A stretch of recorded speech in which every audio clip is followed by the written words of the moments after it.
Which is 3 o'clock, 4 o'clock.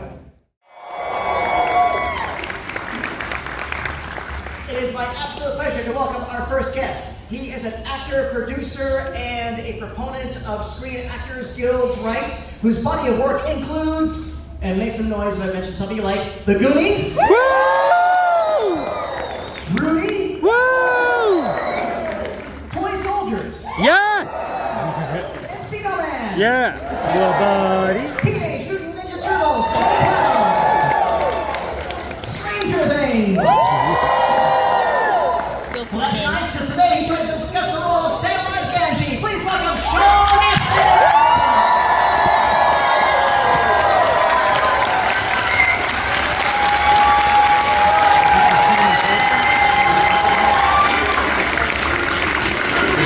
Rudy.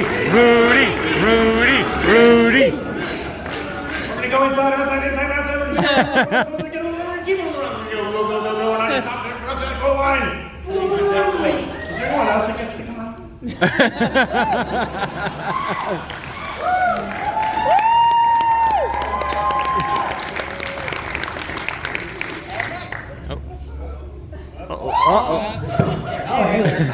And next, he's an actor, producer, and director whose credits include Wilfred, Swan Uprising, Dirk Gently's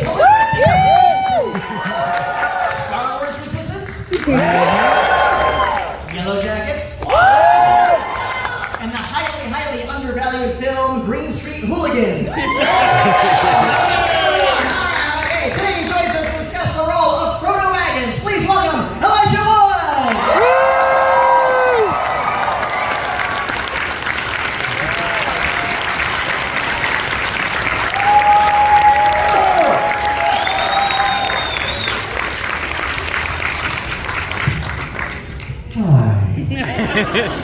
He didn't do the Rudy speech, I'm just saying. Oh, I heard. That's awesome. Welcome to Jacksonville, lads. Thank you. Oh, so glad to have you here. Pleasure to be here. Oh, It's good to be back. I've never been. First time.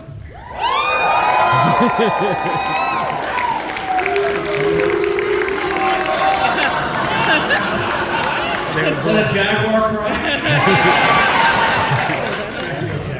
No, I did. I didn't know Jaguars appeared in nature in Florida. Big Floridian cat. We had panthers, but jaguars, yeah, no.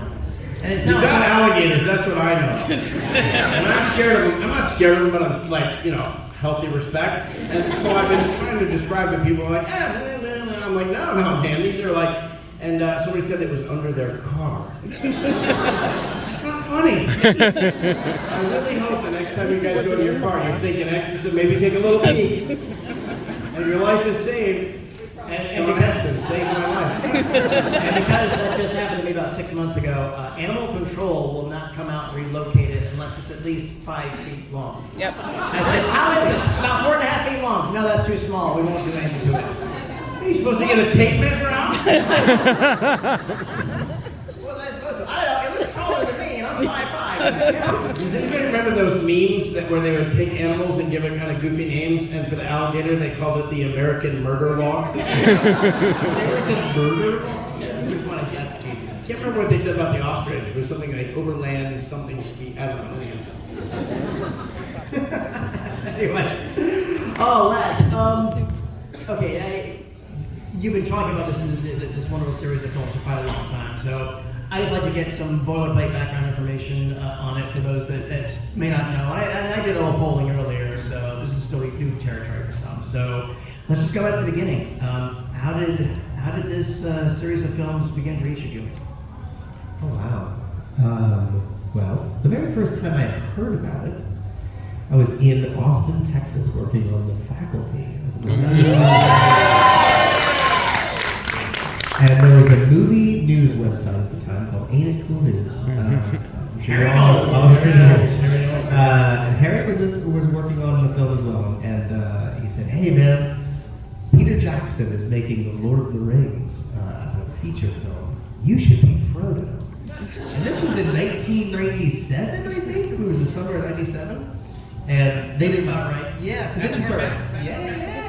They didn't start casting it in earnest, obviously, for another year and a half. But they were in pre-production, kind of in the planning stages of it.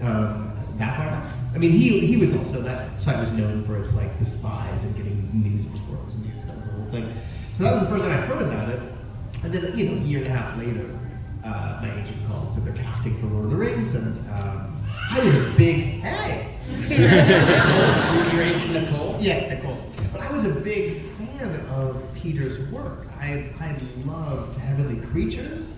I loved Frighteners so much. My dad was in the Frighteners. Yeah, The judge.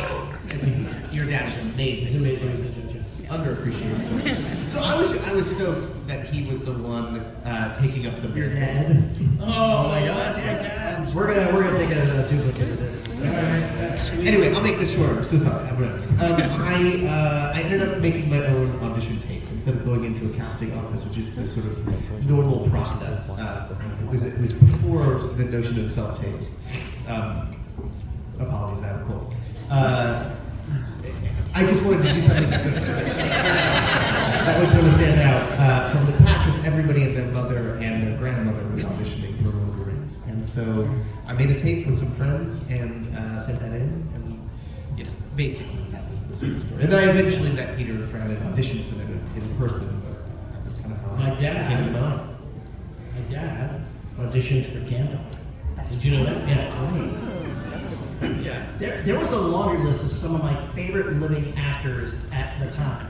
Your dad, Tom Baker, Patrick McGowan, I think even Sean Connery at one point. Yeah. That's what caused Sean Connery. He wouldn't have auditioned though. No. He was in the discussion to be Gandalf. Yeah. Yeah, and then because of that, he ended up doing. He was for. They offered me Lord of the Rings, and I didn't understand it. And they offered me The Matrix, I didn't understand it. So I said, fine, I'll do this. And now I'm quitting acting. I didn't understand Lord of the Rings, but I did it anyway. Smart. Very smart. Not all Sean's missed big opportunities. Yeah, that's funny. So, he auditioned for it. And he was like, he had such a kind of like optimistic Gandalf. Your dad? Yeah. So my dad's all about, he's Buddhist. And I'm like, I don't think Gandalf's like a Buddhist. Well, maybe he is. I don't know. What do I know? Yeah. So he had his agent, and we were at the same agency. Right. And Nikki Mirish, who was also like on your account, right? She was one of your agents. Yeah. So she was my agent. She called me. I remember right where I was driving. I was in my, what kind of car did I have? It was your BMW at the time, wasn't it? Yeah, a little 318i convertible. Yeah, sold it to Don Monahan. Yeah, he did it. Yeah, That was John's car. $5,000 cash on the barrel. Was that? He got more better use out of it because he was single. My wife and I got it together, so it was a little bit like, okay, wait, no. No, you had a... I'm so old now, I can't even remember like what car I had and when. Anyhow, I'm driving in that car, and it had a phone like that was attached to the car. Kids Car don't know phone. that. Yeah. With the cord. With The the shit cord. is not cordless. Yeah, thick cord. Thick cord. Yes. And Nikki Mirish Remember when that said, shit was on planes when you could swipe your credit card and make phone calls on planes? I got in trouble the other day Ridiculous. for doing a WhatsApp phone call. I got in trouble on the plane the other day. Okay, you can't be making Wi-Fi calls. Well, you can listen and nobody knows, but as soon as you try to talk, no, it wasn't WhatsApp. Yeah, it was WhatsApp. Whatever. So Nikki Mirish says to me over the phone, "Honey, Peter Jackson is doing the Lord of the Rings trilogy for New Line. You have to have a flawless British accent by Tuesday. Exactly what she said. And I go, what's Lord of the Rings? She goes, the sequels to The Hobbit. The Hobbit, you know The Hobbit. And I was like, oh, right, The Hobbit. I thought she meant the Phantom Tollbooth. Totally different. I'm reading the Lord of the Rings like, I don't see Milo. I don't know what's happening. So, but I turned my car right around. I went right to Barnes & Noble in Encino. And I walked in, and the gentleman working there, I walked up to him and I said, do you have anything by Tolkien? Tolkien? He goes, Tolkien? Yeah, Tolkien. Follow me. So he walked me to a certain area of the Barnes & Noble bookstore, and he said, here. And there were like 3 shelves filled with different versions of Lord of the Rings. The Ian Holm audiobook of Lord of the Rings, the Ralph Bakshi version, there was like videos, there was all this stuff. And I was like, my first thing that I did, the very first thing, he barely left me alone in the aisle. I turned around to look at the bookshelf behind me to see what else I was missing. How do you miss Lord of the Rings? So anyhow, I told my wife called, they used to have actual magazines that were the trade magazines, Hollywood Reporter and Daily Variety. She went and now they're all online. He knows. So, so she went there and she called a dialect coach. And literally, by the time I got home with these Lord of the Rings books from Tolkien, my wife had an appointment for the next morning with this dialect coach. So I powered through the first 130 pages, and I kept thinking, we were just graduated from UCLA. My wife and I studied English and history together. And when you read literature, all throughout literature, gardens are like, in farms, agrarian life is the thing about humanity that's always worth saving, worth protecting. So I'm reading that this guy, Samwise Gamgee, is a gardener, and I'm like, I get that. I get what that is. I get the sanctity of the gardener, of having your hands in the soil. But mostly I was wondering, why do I have to look at Samwise? I mean, this Aragorn guy's pretty cool. I asked Nikki, I was like, well, do they have somebody for Aragorn yet? She goes, honey, it's Samwise. So I auditioned for Victoria Burrows, who was also the casting director on The Frighteners. So she cast my dad on The Frighteners. And it was the audition scene was where Frodo has been stabbed by Shelob and is under the poison. And Sam thinks he's dead. Don't go where I can't follow. He's not asleep, he's dead. Monkey could say those lines and get the job. They're like the greatest lines ever written. So I did that, and I remember looking at Victoria when it was time when I did the scenes. They were so easy. Certain scenes are just even emotional scenes. Like if they're just that good, they just you do it. And I remember looking at her and her looking at me, and it was like something important just happened. We were just a part of a thing. It's just a room. Casting director's just in a room. Actor walks in, hi, nice to see you, do the scenes and leave. But something in that moment, you're like, ooh, something just happened here.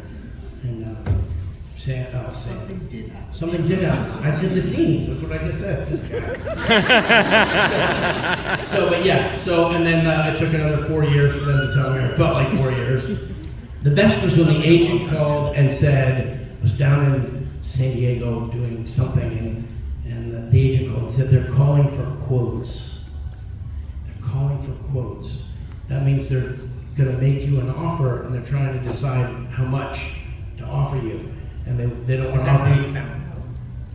That was like when they call for quotes, your knees hit the ground and you start thanking God, but it's not real yet until they actually make the offer.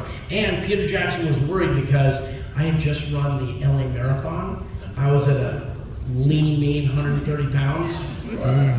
Well, Samwise needs to be pushing 200. And he was like, well, there's a heavyset person there's an actor in England that they're thinking of. James Corden says it was him. I don't know if it was actually James Corden or not. Like recently he said, oh, I auditioned for Sam. I'm sure he auditioned for Sam. Well, they had me and somebody else, so I had to go through and edit together footage of me in recent films where I was fat.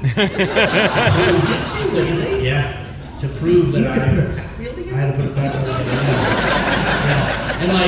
And then if you cut to months and months later, we're on the set, we started applied with food a lot. a lot. And then more, they called candies lollies. Like, more lollies for Mr. Astin, please. And so now I had gotten up to 175 from 135 on the thing, and I remember Peter looking at me and he was like, he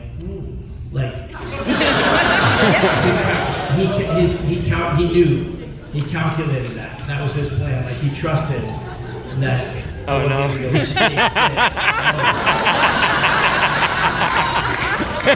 I'm not playing Sam now.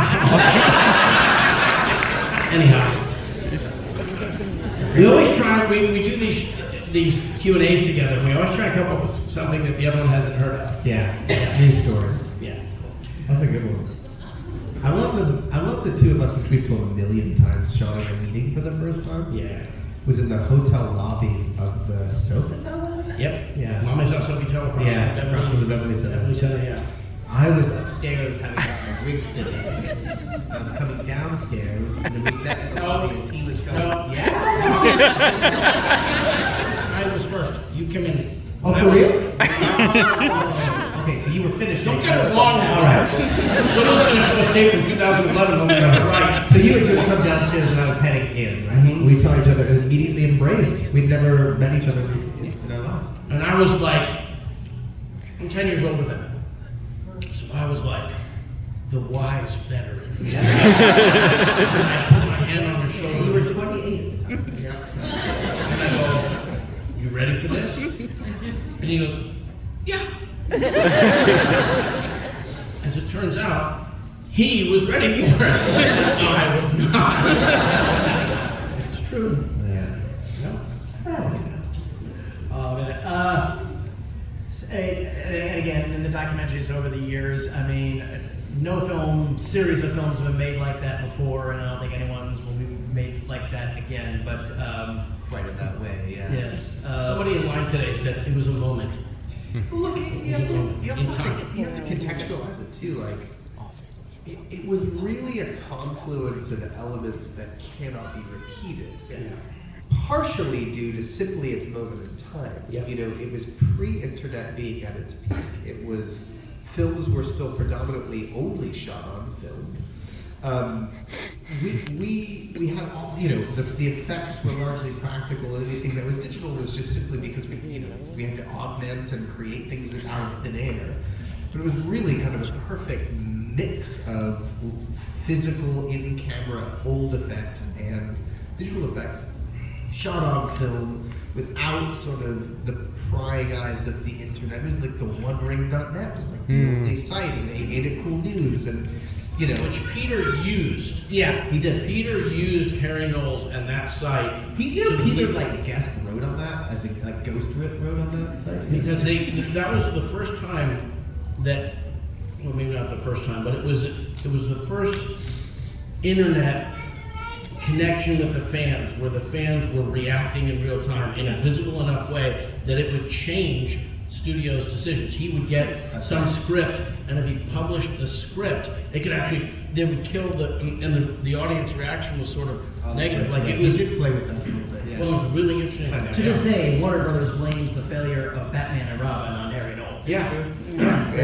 But yeah, But Jackson, Peter was ahead of the curve. They would conspire when to reveal stuff, when to, a sneak peek, or he got a hold of something, and they outsmarted the studio at every turn. It was fantastic. and Peter used that forum to basically just retroactively say, please everybody, I am one of you, and I'm going to prove it to you, and the dedication and everything else, and this advanced stuff saying, you're going to see a cut of the film in the theaters, but I'm filming this for the director's DVD collector's editions, and because he was putting all his cards on the table that filmmakers rarely do. And he put his trust, he opened himself up to fandom, and they embraced that. And it really eased a lot of anxiety. He trusted the fans and used their enthusiasm to keep the studio honest and not making creative decisions that were like based on commerce or based on formula or something like that. It was pretty freaking genius. It's wild. I mean, those films also they are extraordinary and they fully hold up to the test of time, and they can't be made again. You know, they can't be made again in that way. I mean, but Sam's had a girlfriend. But shouldn't Frodo have a girlfriend? Yeah, Jesus. Yeah. Some people think Sam is Frodo's girlfriend. He said it, not me. So, male companion, no one can dispute. But you were talking about the internet not being at its peak. It was AOL. It was Netscape. Cell phones were huge. It was dial-up. There was Welcome. Yeah, unless you were at an office with the gift of an ISDN line, like you didn't, it was the dial-up. I think on my laptop I had a 56K modem, and you go to 56K. That was fast. And Don and Bill were checking their email at the internet cafe. Yeah, and you I mean, think of it now. Think of our lives now. Can you imagine a time where you can't just hold up your phone and take a picture and send it to somebody in the same minute? Yeah. It's only been 20 years, 15 years. It's really. And you literally cannot imagine life without some of the technology that we have at our fingertips. And yet they would put us in robes and they'd have our feet covered with these booties if we were going to go from like where the main stage set was to like an outdoor thing, in case somebody had a telephoto lens and took a picture of it. So they were worried about like images getting out. But imagine now. Every single person. Do you remember? You know what the Dunedain are?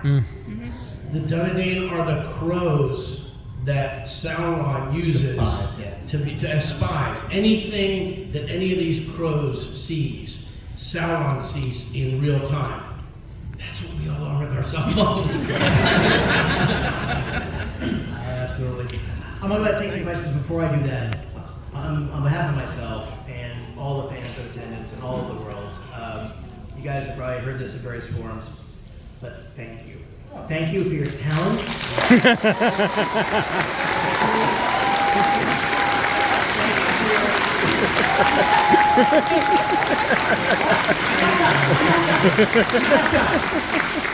for your talents, I thank you for your professionalism, and I thank you for the performances you brought to these roles, and also your greater bodies of work. You have both been involved in so many fine films and televisions over your time. Thank you very much. And we're always looking forward to the next project you guys do. Thank you so much. Thank you.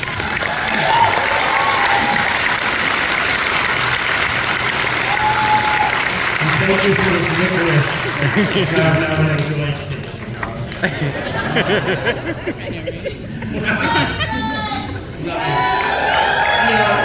it's been an amazing thing. For 20 years, people have been coming up and telling us that how in hard times of their life, these movies meant something to them, how it brought their families together. So we know that, and it makes it, an honor to. The words honor and privilege get uttered a lot, but it is truly a blessing in our lives to have been able to participate in something that has had such a meaningful impact on so many people. And tattoos. That was one of my questions, but I forgot. I'll let this away too. Actually, real quick, who came up with the idea of him us all get a tattoo? I don't generally take credit for things, but I gotta say, I think that was my idea. It was absolutely your idea. It's funny because it I saw the plane on the way to New Zealand before It anybody did oscillates. anything. Somehow the story oscillates between it being my idea and Orlando's idea, but it was my idea. Damn it, Orlando. But yeah, it was just something that occurred very early on. It was because we all knew that we were a part of something really special, and we were along for this adventure, this journey that would not be unlike that of which the characters that we were playing. And I knew this is something that we would never ever experience again, and it felt momentous and significant in our lives, no matter what the outcome of the films. You know what I mean? Just the experience. And so I just thought, oh god, a tattoo would be really incredible for all of us to get. We didn't end up getting it until the end, because some of them, everyone sort of agreed that it was a good idea, but they were like, let's just wait and make sure it was a good experience. I wasn't sure. Yeah, you were going home like right out of the box, and I was like, I thought, this is what always happens with me and Elijah.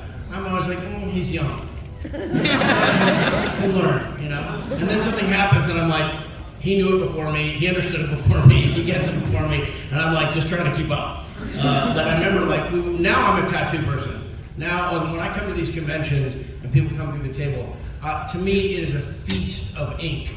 As I enjoy how people express themselves with their art and with their tattoo and all the ways in which it means things to people. I love it so much. But then I didn't really have that level of appreciation for it. And at the end, Elijah's like, we're doing it. Vigo organized the tattoo artists at the Rogers Tattoo Parlor on Cuba Street in Wellington. Yeah.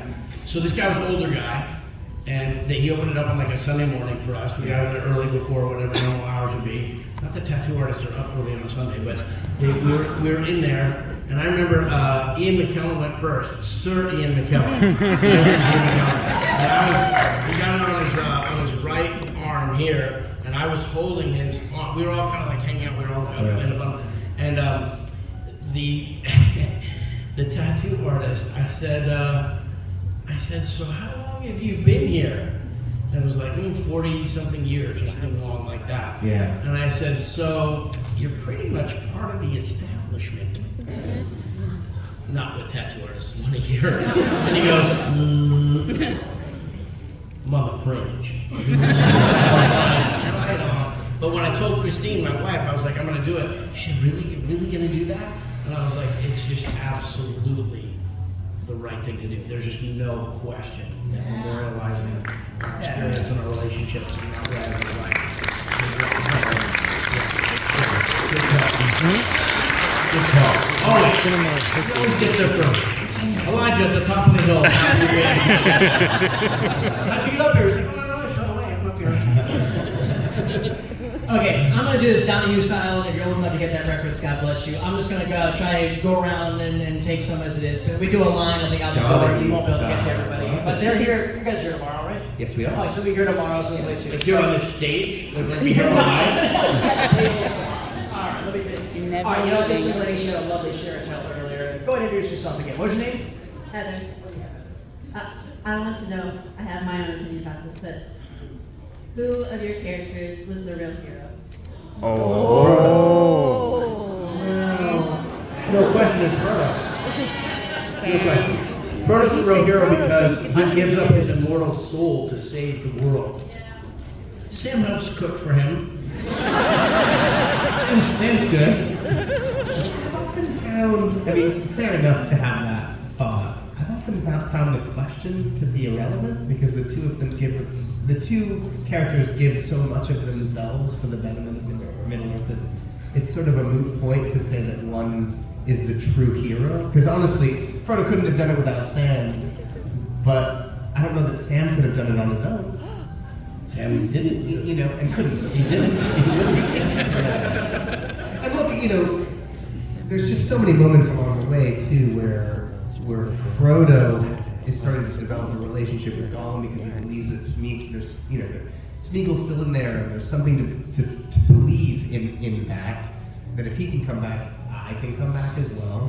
And meanwhile, Samwise is completely distrustful, and had it not been for his sort of zeroing in on what's going on with Frodo to recognize that there may be some part to play here, if it weren't for that, he would have eradicated Gollum, and Gollum was a key element. Ooh, eradicating Gollum, I like it.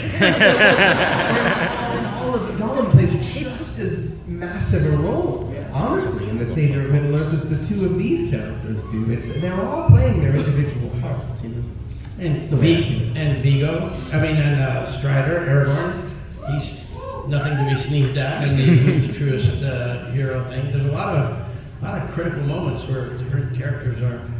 I think the thing is, even Boromir, in his failure, ultimately, it's the embarrassment of that failure that makes him the true hero at the end to save Merry and Pippin and like sacrifice himself. I mean, there's a lot of real heroic moves being made. You don't see Sam corrupted. No. So you equate that with perfection. Right? He's the ideal, but he's not tested in that way. No. So it's the willingness to sacrifice, the willingness to give up your immortal soul. You know, the Shire's been saved, but not for me, Frodo says. He's the Christ figure, says Tolkien. But Sam's awesome too. Sam,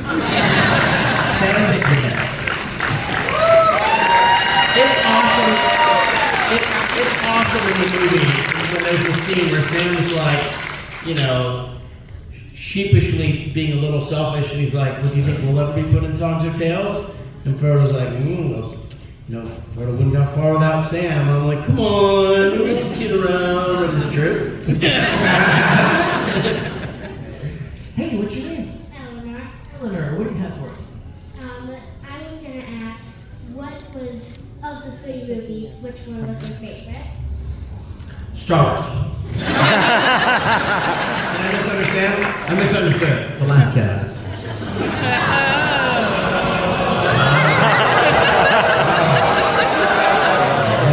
They turned on us so fast.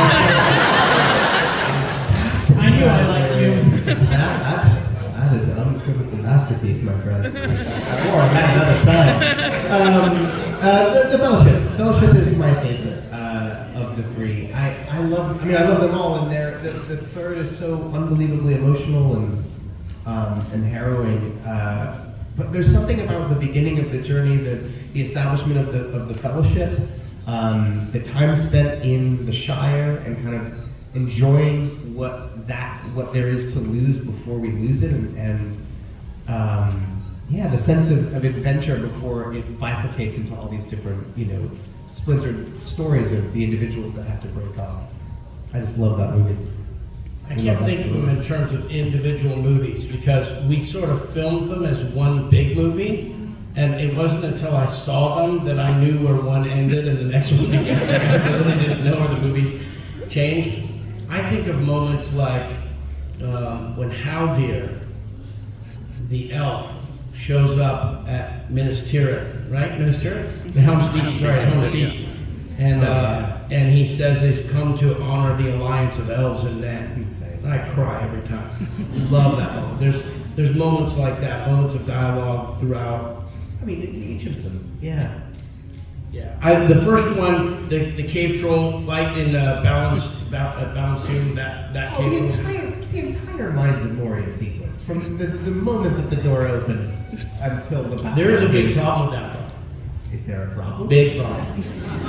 Big problem. So, the premiere for the Two Towers in New York, like, it was incredible. Every time the movies would come out, we'd get to do a world tour. New York was the premiere for the Two Towers, and it was snowing, bitter cold, so cold. I remember we get into the limo to go from the venue to wherever. We were always getting in and out of cars and showing up. And some guy's banging on the limo door. And you're looking at him like, is this a security issue? So I roll the window down. He says, please give this to Peter Jackson. And he hands me a letter. He said, I'm a thoracic surgeon. And we're like, okay. I don't think I know those. There was a problem in Balin's tomb. Really? He goes, the cave troll touches the sunbeam.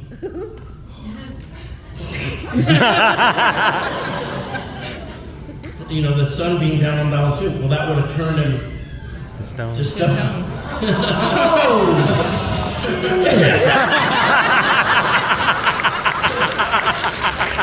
That's how we felt. We were back in the limo. We're like, the movie came out a year ago. I don't know where it's going. Like, this surgeon, like, I hope that didn't interrupt his concentration when he was like, and it's like, God! It's all wrong! That's a major oversight. And I told Peter. Yeah, what did Peter say? He goes, Oh well.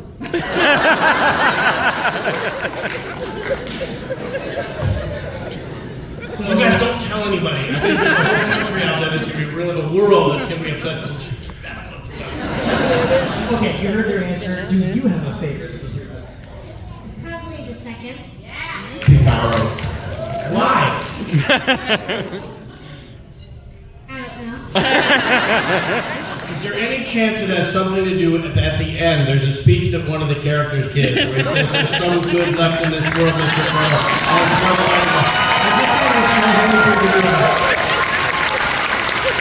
Yes, yeah, man. All right, I think we're just about time. This hand's been up the whole time, so let me take our hand with this shirt. What was your name? It's gonna be Alex. We'll stand up, Alex. All right. What do you have? So you briefly mentioned there, and I guess we all know that most of the filming was done with kind of live sets, and wet work is a good way to put it. I guess it was all very practical effects. Yeah. What was the craziest set piece you guys were ever on? You showed up and you're like, oh, this? Oh man. In Special Forces, that phrase means something different. But I remember being in the parking lot when we were doing the Midgewater Marshes, the dead, the dead, what's it called? The dead marshes, yeah.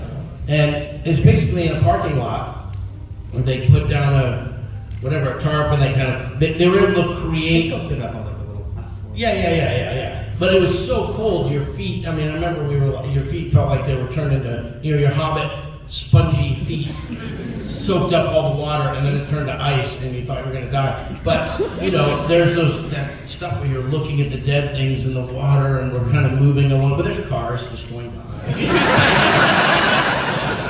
I don't know if that's what you had in mind, but that's it's the first thing that occurred to me.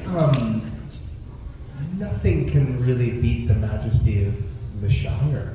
Hobbiton is just like cresting over that hill, because if anyone's ever been, it's on a big piece of farmland, and there's a bit of a drive from the main road to get there. And so you're just seeing hill after hill after hill, and there's no real sense of the Shire yet. And then you crest that hill, and then there it is in all of its majesty. And they had built that location, they built those hobbit holes and planted it a year prior to our arrival, so that all of the vegetation would have time to grow and it would look lived in and like it had existed for hundreds of years.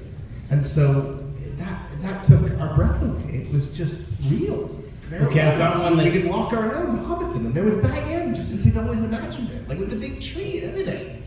Like, it's totally fucking magical. I've got one that's the same, maybe it's not better, but it's at least the same. And the asterisk is, I didn't personally see it. I know. I probably could have too, but what's Theoden's? Oh, Edoras. Edoras on top of that mountain where they put that thing. That's real, yeah, they built that. They built that on the top of that mountain. I mean, apparently windy as all. Yeah, like dangerous to try and get that stuff up there. That's when I see that shot of Miranda Otto and the helicopter, a real helicopter, not a drone. They didn't have drones then yet. No drones. No drones. It's like, wow, this is really a big movie. This is like spectacular. Yeah. So, and how? I mean, yeah, the Hell's Deep was amazing. I mean, we also didn't get to see that. Like, drove by the highway, like. Because we were in that sequence, you have to also imagine, like, once the Fellowship breaks apart, there are all these sequences in the film that Frodo and Sam were a part of that we weren't there. Like, we weren't at Edoras, we weren't at Helm's Deep, and there's a whole world happening. They shot 2 months of night shoots for Helm's Deep. 2 months of nights! It's insane! Essentially all in the same place. Yeah. Rain machines, real rain. Universe happening. We would be we weren't a part of it. There literally were T-shirts saying "I survived Helm's Deep." We would be doing something like walking across the Shire. Rock faces. Yeah. But I remember, Peter's with us, and it feels like Peter and the two of us. But there's one particular moment that I had in mind was, so there wasn't like satellite communication like there wasn't FaceTime. I mean, it's really, really not that long ago that human life was different. And so they would have like a sequence or a shot at this quarry doing Helm's Deep on the South Island. And we'd be in the middle of somewhere in the North Island. And we'd have to pause for a minute because the ADs, with the assistant directors, would have something to show Peter. And so Peter would step off and they would bring a clamshell, which was like a little case, like a little briefcase that you'd open up, and there was a monitor inside. And this at the time was like so advanced technology. And they would play him a scene, an angle of Helm's Deep, where 800 extras in their rubber clothes were all kind of marching this way. And he would look at it, and we're looking over his shoulder, and he'd be like, can you have them all take like 2 steps to their left? So they'd have to call back and explain it, and it's like, why is Peter with us and 2 like knucklehead actors that can probably, instead of with all of these people? But it's really cool because that's where the emotion was, this heart, and so he wanted to be with the heroes, really. Because if I was directing, I'd be like, let those 2 little actors go that way, and let me deal with the battle scene. Like a battle scene's awesome, but anyhow, yeah. So we were totally disconnected, and yet you get these little windows into the interconnectedness of the whole. Hi guys, I'm Patty. I want to know what kind of upcoming projects you may have on your docket that you're allowed to share with us. Patty, there was somebody back there I wanted to get a question from. Okay. She's right there. She knows, yeah. Let's look for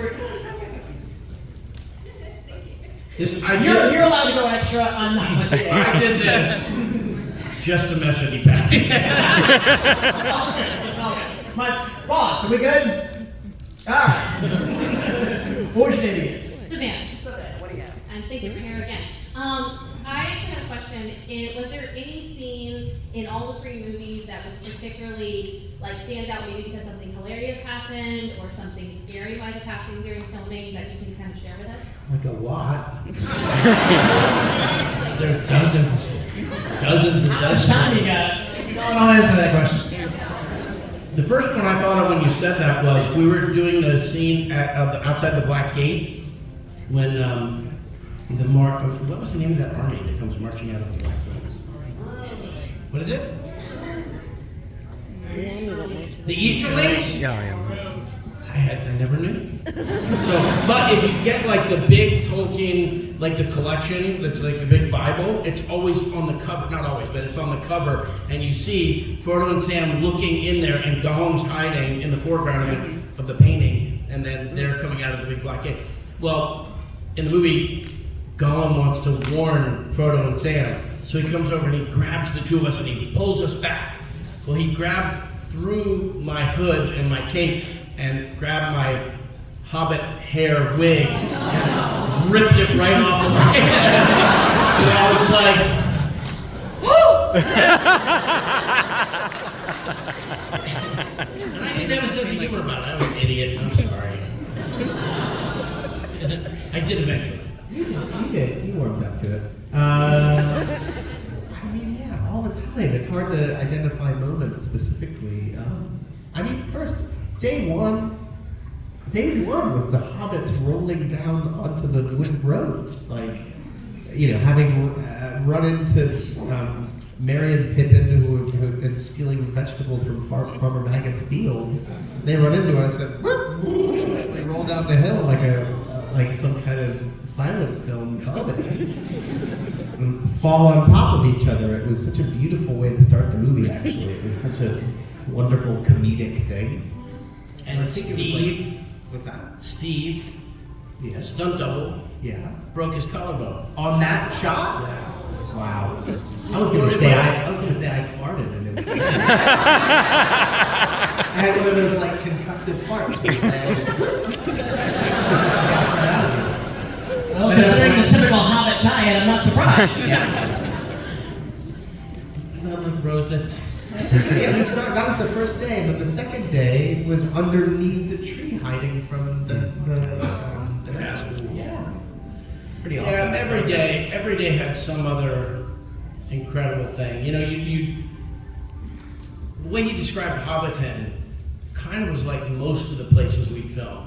And I thought of us like as a traveling circus. Yes. Because there were so many trucks and so many, all these different people that were associated with it. But we'd go, for example, Peter Jackson would fly in the helicopter, identify a piece of land, topography that he was interested in. They would land the helicopter on someone's farm and then get out and walk up to the farmer's door and knock on the farmer's door and explain what they were interested in and make a deal, some financial deal. And once that deal was done, they would get on the phone, and an hour later, 100 trucks would show up. You would like call in the army. And then, and when you go to work in the morning, it was dark.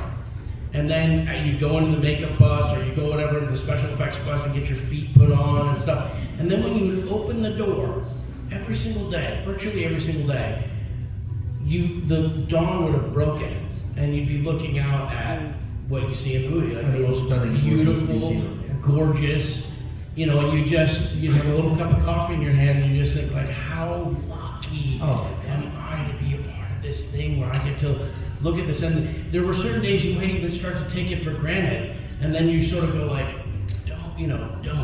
don't take for granted how amazing being a part of this is. Yeah. Yeah. Amen. Yeah.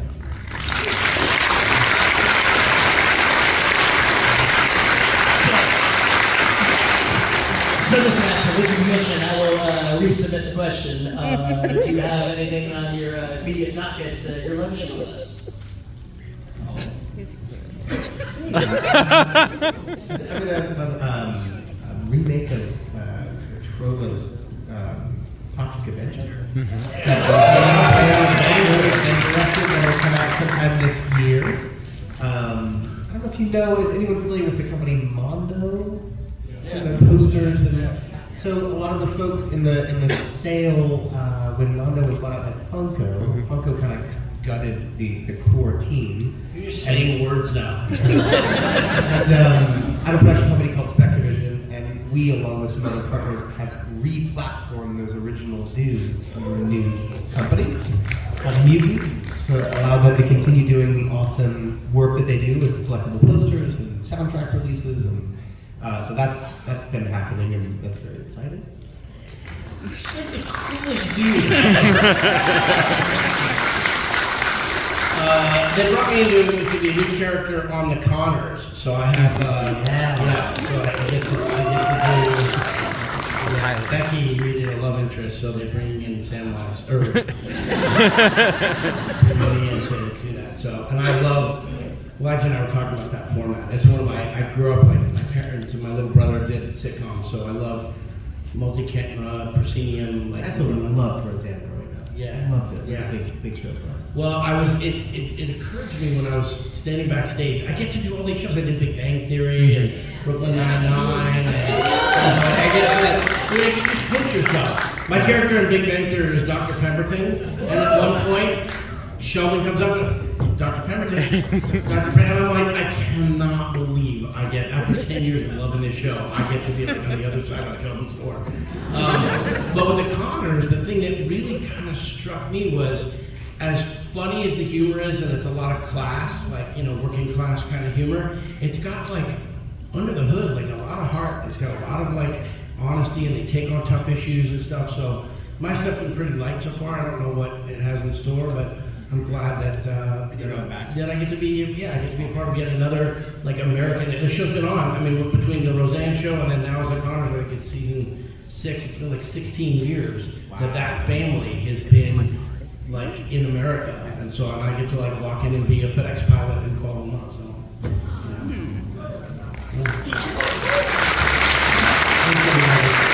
CollectiveCon 2024 is this, ladies and gentlemen.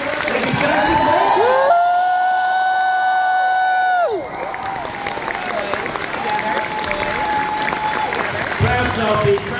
So, that's over.